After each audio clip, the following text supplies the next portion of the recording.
Well, hello again, everybody.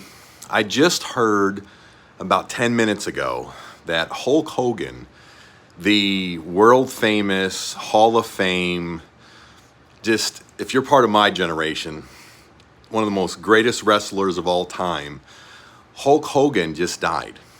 And wow, if you're part of the Generation X like me, and I'm almost 50, so I'm dating myself here.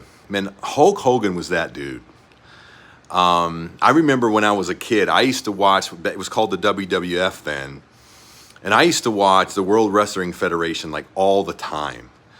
And Hulk Hogan was on there all the time. I remember even back in the 80s when one Saturday night a month, NBC would not have Saturday Night Live. They would not have Saturday Night Live. And one Saturday night a month, they would have Saturday Night's Main Event.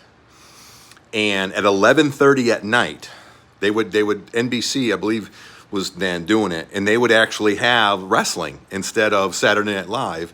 One Saturday night a month, they would do Saturday Night's Main Event, and they would do wrestling. And I remember on there Hulk Hogan and Andre the Giant and the Macho Man Randy Savage and Ricky the Dragon Steamboat and all them dudes.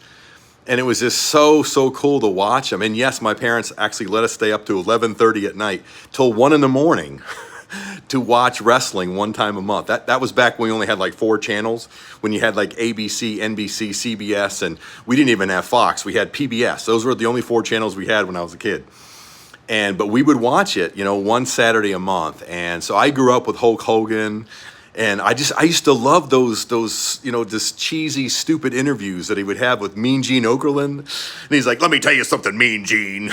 When Andre the Giant was putting me in the headlock, I felt the snap, crackle, and pop, brother."